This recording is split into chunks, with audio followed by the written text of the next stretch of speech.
Welcome back, guys. This is GSL Code S, and we just saw our first bop. It was a bopping. It was not the most entertaining series I've ever seen. Pure boppage in that last game. Not even truly worth watching. The bop in RGS terms when the player basically goes and tries to show up, maybe like put his army outside the guy's base or put on some pressure, and then he's like, oh, I guess I just win, and kills him. It's like when you're playing against an easy computer, but you think you're playing against someone good. It's like when you're playing against your girlfriend's little brother in a game, and you're like, all right, I got to play this game with this guy. And then you're like, well, I'll pressure with this Reaper, and then you kill all his probes. Yeah, exactly. And then you never play Starcraft again. And then your girlfriend's like, let him win once. And I'm like, no. Yeah. So life is full of disappointment, especially in he Starcraft. has to learn someday. Yeah. So we have DRG up against GuMiho. DRG versus GuMiho, man. These guys have been around the block a time or two. These guys are in old fact, school. 9 times and 10 times in GSL Code S. Assuming Code S is a block. Yes. Now, this is just going to be a good should match. be just a super close match. Yeah, this could have been a finals like a year ago or so. GuMiho, I think, I want to put him in the same tier as Symbol. Something like that, You know what I'm saying? Yeah. Like, he's so good that he beats the best of the best, but he's not, like, a champion. Yeah. You know? Yeah. Well, he is not a champion, but... No, well, but DRG is a champion, but at the same time, I put him in a lower tier than Symbol. Yeah, I know. I see what you're saying. Yeah. I don't think he's quite as solid as I Symbol think right was now. not... Okay, so this is his 10th GSL. That's why I got the NST award. But I would say he was less memorable than Symbol in most of those GSLs. Is that what you're saying, basically? In the last few, the thing is, it was like the year of DRG one of these years. It's like time is all blending together now that StarCraft 2's been out so long. But like DRG was the man for so long, and then he was just kind of like falling out. We'll see if he just falls out again, or if he becomes the man again, or something in between. I'm not sure. He wants to be the guy. He wants to be the guy. And Everybody wants to be the the guy for so long. He was the guy. He won everything. Right now, for a he while. might not be the guy. Yeah, he had one of the most dominating periods we've ever seen. Like up there with MVP's domination, just not quite as long. You ever watch The Strong Bad? That old, I don't know if it's still up. You see the one making fun of anime? Yeah. It's so hilarious. Kids are talking about older, like, I don't know, like warriors. And he goes, everyone says you're the guy. I want to be the guy too. And he goes, no way. Maybe when you're older. I'm like, oh my god, this is the conversation I've seen in every anime. That's pretty funny. I like anything with strong sad in it. It's like Strong so sad funny. is. Do they still make stuff? I have no idea. I like whoever came up with that is like actually so funny. Yeah. There's so many subtle things in the fact that he's typing on the computer, Dude, but he has boxing gloves. The song about the cheat. Oh my god. Oh god, that's that so was funny. So funny. I had completely forgotten about all that. Because that's like out of all the funny things there are. That was actually I have to look up the song about the cheat, like in the next commercial. All right, someone rush somebody. Let's get this done. Oh man, that's old, isn't it? Yeah, that's really old. I watched that like when I was pretty young. Yeah, but it's like, it's funny and it's not like, it's like funny, but anybody can watch it at any age. You know what I mean? Yeah, like, it holds up, I think, probably. I gotta go back. I'm actually gonna go home tonight and like watch all those. It was like homestarrunner.com, I think. Homestarrunner.com. That's right. With Strong Bad. Homestar Runner, the character though, not as funny. Anytime anyone Strong says Bad. Whenever Strong Bad is answering the emails, oh god, it's just so hilarious. You know, the only time I ever think of that is when someone says like, "Nice job." I always think, "Nice jorb." Nice jorb. Store. Coach Z. All right. Turns out there's a StarCraft game starting, Tasteless. All right. Akalon Waste is going to be our map as well. DRG against GuMiho. I would say, yeah, skill level with these guys, they are neck and neck right now. Let's see what happens. The map has now loaded. We are already now in our second best of 3 because that last best of 3 was so short. I hope this one's a little bit longer because it should be an epic match here for these two guys. Introducing our players over here in the upper left, starting location from Busan. He is MVP DongRaeGu. And DongRaeGu is actually an area in Busan, in case you're wondering. Very nice area. And in the bottom right, we have the Tau Terran. He is FXO GuMiho. And GuMiho, you'll see he plays with a Tau right there. If you're watching the screen, guys, at the bottom. Over his mouse. Over his mouse. Yeah. And that's because he has, I believe it was hypohidrosis? Yeah, I think hyperhidrosis, I think is the name of it. We might not be saying this right, guys, so we're not. Basically, we're not doctors. We could be. We're more educated about health or about StarCraft than most doctors are about how to keep people alive. But that's true. This is the career choice we picked. But so he actually plays with it. Okay, anyways, so what that means is he gets sweaty palms. Yes. And that makes it hard. The mouse slips around his hand, so he plays with the towel over that. A lot of the time he does, yeah. A lot of the time. Sometimes you see him take it off because it's fine, but like a lot of the time he needs the towel on. That's why he has the nickname the Towel Terran. I actually tried, like, when I first saw him do that, I'm like, what does that feel like? And I put a towel, I think you have to have over my mouse. Really fast mouse speed to do it. I think so, because, yeah, for me, like, and probably actually even a special kind of cloth. Maybe. Because for me, it was like, my mouse speed, I would say it's higher than most people when I play, but still, for me, I couldn't do anything. Yeah, like catches or something. No. Well, you know what we should probably get him is like a white cloth Michael Jackson glove or something like that. Ooh. So put this on GuMiho. Oh, I would kill to have that. Yeah. Someone doing that. We need to get Sun Glove over here from World of Tanks. Yeah. That would be nice. Speaking of which, guys, we're casting World of Tanks tomorrow. It's going to be a lot of fun. Trust me, if you haven't tuned in yet, do it. If you did, and it was at the beginning, tune in again. Tune in again. Because it's gotten better, and we know the Koreans game have gotten better, and we know the game more. Yeah. We got a good showing here in the studio today. Yeah, a lot of people have been showing up each day. World of Tanks we get packed, but since Code S started up here, we're getting a nice amount of people in the studio. As we should. So good to be doing Code S again. Of course. Sorry. That's the only thing I want to do, Tasis. Code S. We got the Reaper coming out here now. And that Reaper, going to be able to do a little bit of scouting. I doubt it's really going to kill anything. Maybe a Zergling or so. Yeah. But that's about it. He's not going to get any Reaper is basically to do a little bit of scouting, and then what you can do with the Reaper from there is just control. You could try to snipe creep tumors, stuff like that. Well, what is he? He's just he's seeing what's popping out of there. He knows that there's no way to really kill anything here. So he's like, if that's a drone, like, maybe I can get it. Nope. This is our first egg kill.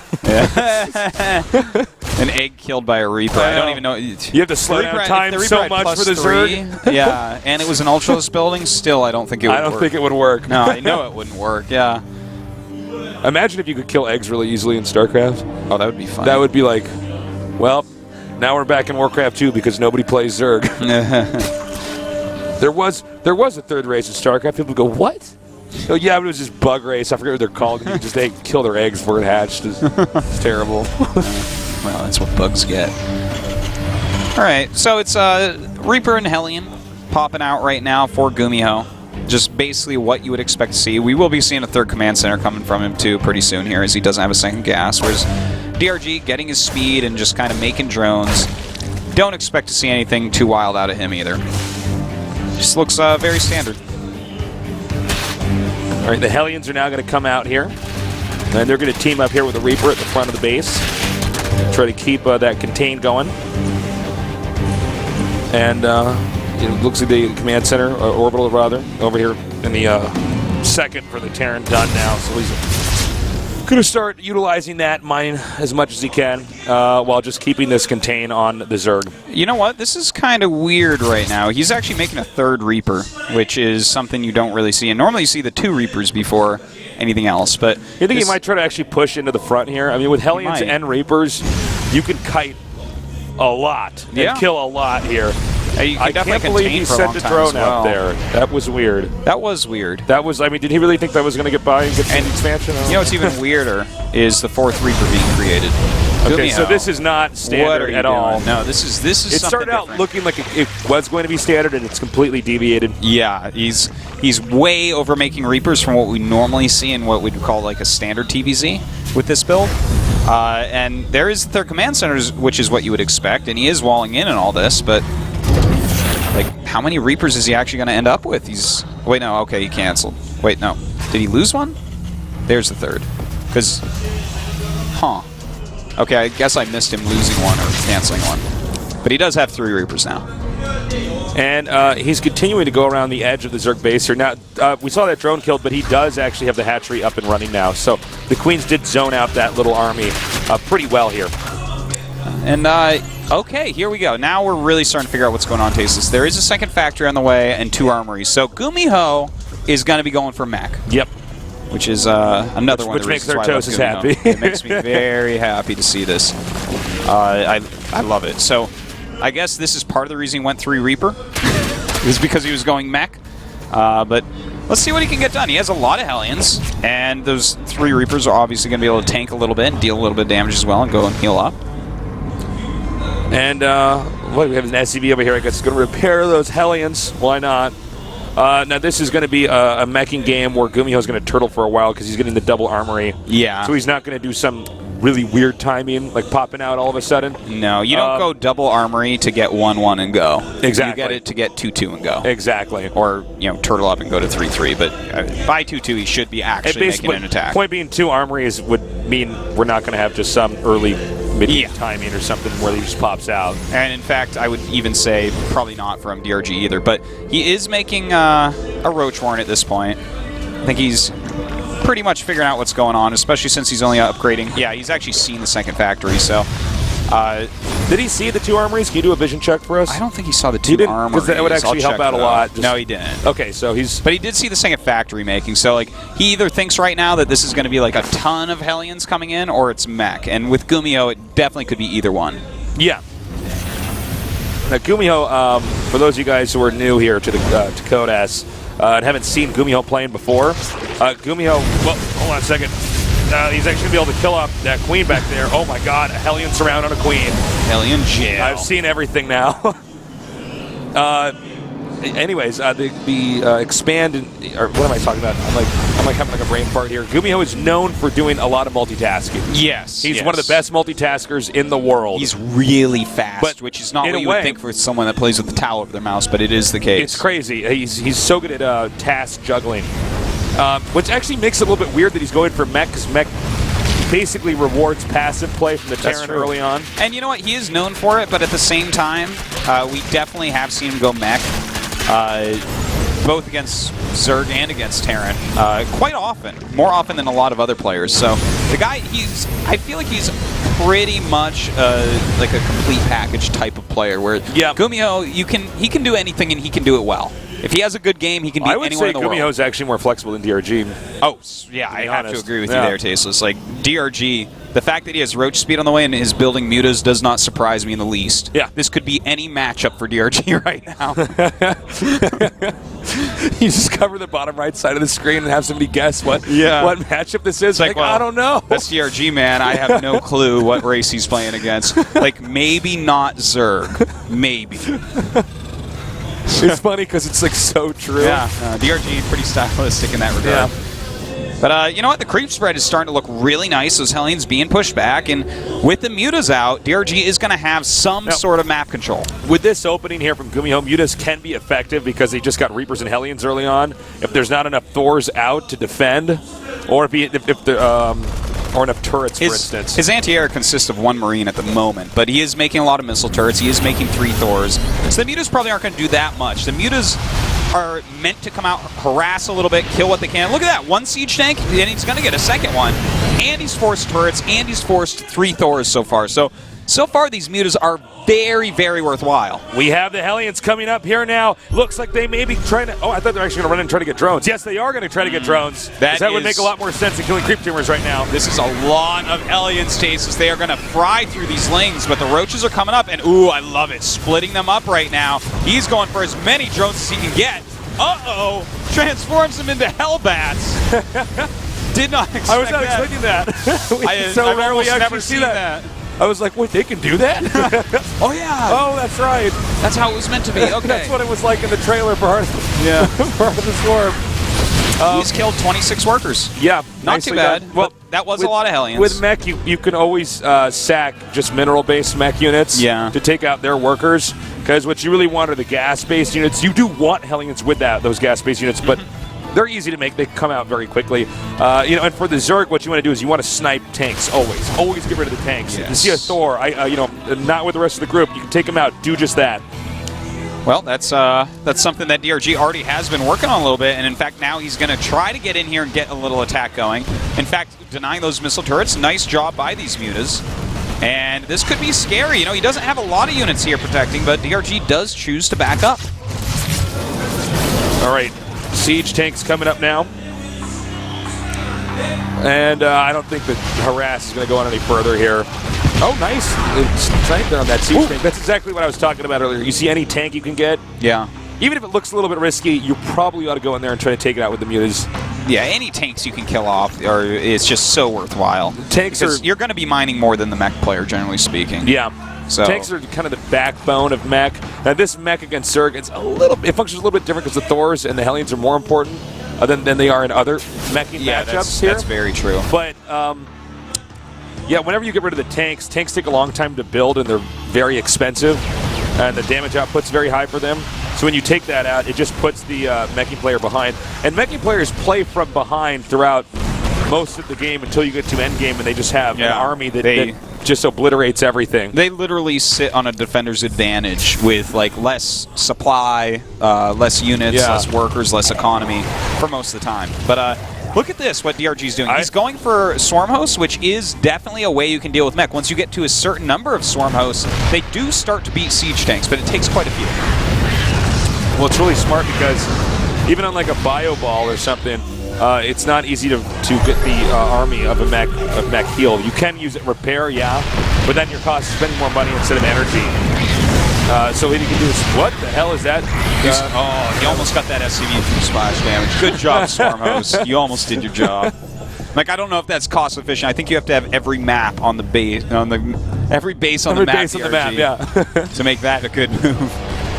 But GuMiho's going to max out. By the way, some of the best creep spread I've ever seen, ever. Certainly. This is like creep that's actually going to the Terran's base. This is actually like one of these end of Wings of Liberty like campaign missions. Yeah. Zerg has the whole map. Like, and then Kerrigan comes walking up and has Psystorm for some reason. All right, so we actually do have some Vipers out, Tasis, and look at this, another nice move with these mutas. This is going to make the Swarm Host a lot more effective if he just takes out a few tanks. Yeah, and we're actually watching like some Sun Tzu stuff here from DRG. We got those Swarm Hosts being taken out here. Very nice play. Quite worthwhile there, and you know what? This is going to be kind of neat because he's still making Swarm Hosts. He's actually getting Hydras to go with this, which is really cool, and. Not only that, but the Vipers that are out on the map, he does have two of them. Blinding Cloud and Abduct, both very good against mech. Okay, this not particularly impactful, but I like the idea that GuMiho has there going for this harass. Now there's so much creep on the map, the Zerg is going to have, even after all these creep troopers are cleaned up, Zerg's going to have a big advantage in engaging because it's going to take a while for the creeps to clean up, so the Zerg gets moved that much quicker, and here we go, moving in here now. Beautiful Blinding Cloud stasis. Those siege tanks literally cannot fire when they're in siege mode under there, and DRG moves in and kills so much. This is one of the reasons why we don't see mech as much against Zerg, because there's ways to punish it. Whereas Bio with Widow Mines is just so strong. I don't know if he's going to push it. Yeah, he's not going to push it any further here. Does have to turn around, but that was really, really effective to kill off that many siege tanks. It's pretty powerful, and he's even making a couple more Vipers, getting his 3-3, and upgrading Infestors at this point. Scanning here, and just trying to get rid of the creep. Now, that's just the first step here in the many problems that GuMiho has to face here with DRG, who DRG has complete map domination right now. He wants to get Blinding Cloud up right away here. And nice placed one there. Yeah, pretty well done, but we do see GuMiho spreading a lot more, and these siege tanks with such fantastic upgrades have that +3 attack. You know, if they can fire at all, things like Hydras, things like, well, any Zerg stuff on the ground is going to be obliterated. Yeah. You know, one hard thing about engaging mech a lot of the times is you can't see what's in the back of the army. So you might think, oh, I can get that, and then there's 6 more siege tanks back there and hit everything. Because that was definitely an engagement, probably not worth it at all for DRG to try. Yeah, that one not quite as good. The first one was really nice when all the tanks were clumped, but when GuMiho's spreading more like that, it gets really hard. And look at the way that GuMiho's playing. He's playing like a very macro-oriented style where he can lose siege tanks because he's building at least 3 at a time at every moment. So this is like a very cool style that we're seeing for Hawk's mech against Zerg. Now, you know, with the positioning here of how GuMiho is pushing out, he's actually securing the upper right. This could, It could be a game where we have the map get cut in half. Yeah. If he can make it work that long and if he can turtle it out, I feel like that be a is situation what it's going to be. where GuMiho would probably end up winning because DRG would run out of money first. But in fairness, Swarm hosts really change split map games like this because there's an endless number of units that can be made. They do, but you know, I feel like he has to make more if he wants to go Swarm Host. I feel like he has to really commit to them if he wants to kill off Mech with Swarm Host here. In fact, we see he's running away, but over here he comes with a nice little army, and with those Vipers in there, it's not going to be any problem to take this out. You know, unfortunately, I don't really know if GuMiho is going to be able to pull this off. One thing about Mech is you just want to attack where the Mech army isn't. Which is very easy to do. Now watch, he'll just evacuate these drones, for instance, here at this expansion. And then, meanwhile, it looks like GuMiho is going to have his base over here, the third just attacked. Yeah. And it's not much he can defend with. That's really rough, especially with that Blinding Cloud, man. The Planetary really not doing its job whatsoever. Yeah. So he will end up losing it with his Sea-Chinks all out of position. And again, this army up here, Blinding Cloud wearing off now. Is he going to get that? Yeah, he'll get that. Wasn't sure about the HP on that for a second. But the army may be killed off, which is kind of nice. But still, I feel like this was beneficial for DRG. Even the number of siege tanks that have been hit here. Just going to come up here and take out these turrets. May as well. He's not going to kill many more siege tanks. Hydras really do die to mech very quickly. But, you know, they do have great damage output, so if they aren't getting hit, they're a great get some unit. roaches in the front or something. Yeah, keep them super mobile and all.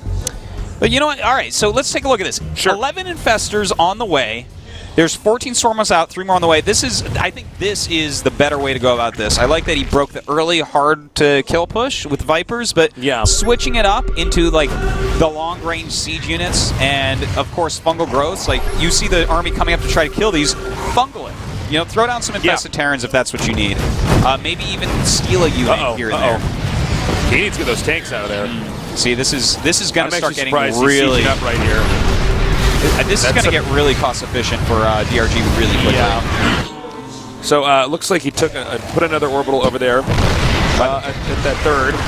Bases right now in like resources lost. They're within 200 minerals of each other.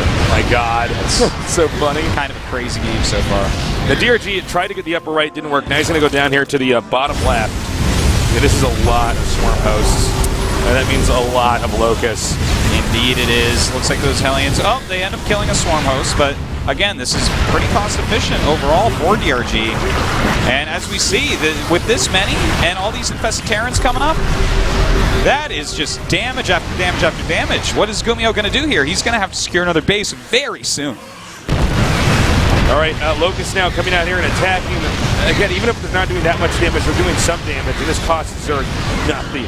Yeah. Absolutely nothing. 16 swarm hosts, by the way. And that is 17 infestors. So, and in fact, he's making 6 more infestors, Tasteless. So he's about to go up to like 24 infestors. It looks like the way he's. Oh my God! That's too bad there for DRG. GuMiho lucked out a little bit there. This drop now is going to go up uncontested here. Spine crawlers on the way, but they are not quite close to being done, so these drones will be taken out. Looks like he might dump a bunch of infested Terrans down here. Yeah, it looks like he's trying to. I'm not sure what those are going to end up doing that much. Kill off a few Vikings, that's nice at least. You know, this is a game where if DRG wins, he's winning via energy.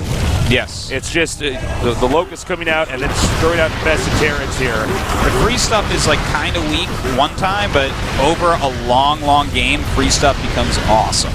Yeah. This is like watching waves hit a rock. Yes. And in this case, DRG is the water, and GuMiho is the rock. And once that rock gets smooth enough, it means GG. Look at these drops we're seeing, though. Double Siege Tank with 4 Hellion that you morph into Hellbat. This is like some revolutionary stuff that we're seeing from GuMiho. This is stuff that can kill hatcheries. Yeah. A really, really nice play, but he is being broken over here. There's just so many infestors. There's so many swarm hosts. Chain bungling here on the Vikings. Really well done. And, I mean, I know GuMiho has been macroing hard here, but if you notice, the supply is just dropping. Meanwhile, DRG rather, is just staying in the maxed out range. 185, I mean, in a second from that, you could be maxed out. there's no way for him to deal with these Swarm hosts right now in these big numbers with that many Look at infestors this backing one him up. Muta, special ops Muta here. What do you do, make a Thor? Yeah, I guess you do. Muta versus Thor, who wins? Turns out Thor. That dead Muta fell in that tank, Artosis. He was pretty low on health. I hope it didn't hurt. Okay, so the Planetary's taken out. Let's do a mineral check here. How many minerals are at the third and the fourth for GuMiho, Artosis? Well, the third is really almost gone, so is the natural. The fourth is getting there as well. GuMiho is basically at the end of his economy. He just doesn't really have much left. And with the mules here, he's going to mine that out very quickly. Yeah, he'll run out in no time flat. This is not a good place for GuMiho, whereas DRG, he's starting to upgrade like ultras and things like that, getting his melee attack just in case.